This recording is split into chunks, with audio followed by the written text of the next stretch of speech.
pour que les camarades qui ne veulent pas ou ne souhaitent pas présenter leur passe sanitaire, je dis bien parce qu'ils sont peut-être vaccinés ou pas, chacun a son choix, et qui ne va pas présenter son passe sanitaire, par contre là on va lui dire, bah, quand tu restes à la maison, puis t'as plus de salaire. Donc, et comme disait le camarade juste avant, surtout c'est accompagner. On va leur dire, vous restez à la maison, vous n'avez plus de salaire à partir du 15 septembre. Hier j'étais encore au téléphone avec une maîtresse de maison qui ne souhaite pas se faire vacciner. Bah, elle va prendre 15 jours de vacances pour avoir un mois complet, au moins son dernier mois de salaire complet, et puis après bah, elle va faire comment? On reçoit, nous je pense comme vous tous, hein, si on est délégué du personnel ou représentant syndical, on reçoit des collègues, des coups de téléphone avec des gens qui sont mais dans un état psychologique déplorable parce qu'ils ne savent pas comment ils vont faire pour vivre. Bon, ben, Salima, il faut que tu viennes à côté de moi si tu veux dire quelque chose, je ne vais pas parler en ton nom. Voilà, donc je suis Véronique, CGT Hôpital de Pontoise. Je ne vais sûrement pas vous parler du vaccin, je ne suis pas scientifique, je ne suis pas toubib. Maintenant le vaccin, on s'en fout qu'on soit vacciné ou pas. Et jamais on demandera à qui que ce soit est-ce que tu es vacciné. C'est vraiment la liberté de chacun. Donc je ne vais pas m'étendre là-dessus, les copains l'ont déjà dit. Par contre, j'ai envie de vous parler de la crise, cette fameuse crise sanitaire. De quelle crise on parle? À quoi elle est due cette crise? Elle n'est pas due au Covid. C'est pas le virus qui nous fout de la merde. C'est la suppression des lits. C'est les fermetures d'hôpitaux. C'est ça qui nous fout dans la merde parce que moi je suis service public. Et le service public c'est quoi? C'est soigner tout le monde. Soigner tout le monde avec du personnel formé, du personnel avec des contrats, sûrement pas en CDI, mais des fonctionnaires parce que ça nous assure d'être formés comme il se doit et de prendre le patient en charge avec toutes les formations et tout le savoir-faire qu'on sait faire, nous les soignants. Donc voilà, la crise sanitaire, elle est où? La crise sanitaire, elle est là-haut. C'est ceux qui ont permis de fermer tous les lits d'hospitalisation. Alors j'ai plus le chiffre en tête sur l'Île-de-France depuis le début de la crise, mais c'est énorme le nombre de lits qu'on a fermés, on en ferme partout en France. Combien?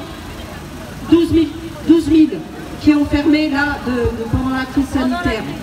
Donc, combien de maternités ont fermé, de femmes qui accouchent sur le bord de la route là? Et après, on va nous dire que le malaise des hôpitaux, c'est de la faute des soignants qui ne veulent pas se faire vacciner, des hospitaliers. Mais quelle honte, monsieur le ministre, mais quelle honte de tenir un discours pareil. Pour nous, la CGT, on ne tolérera jamais qu'on ferme des lits, qu'on détruise notre service public de santé, comme on veut détruire, comme on. Le on est un con. Et là, quand je dis on, c'est le gouvernement qui détruit tous les services publics. Et ça nous englobe les personnels de santé.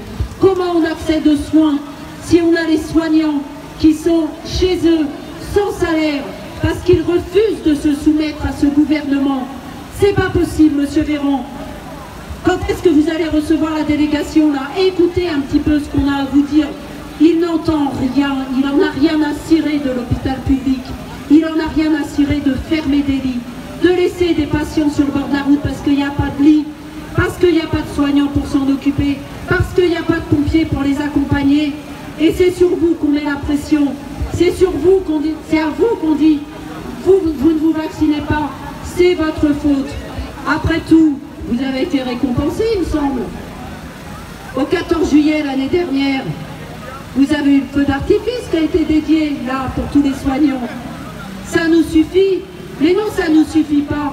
On veut des lits, on veut des personnels en nombre et des personnels formés. On veut arrêter la casse du service public. On veut pouvoir soigner tout le monde. C'est notre métier, monsieur Véran.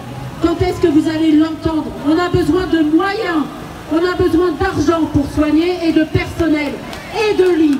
Donc voilà, aujourd'hui on est quelques-uns.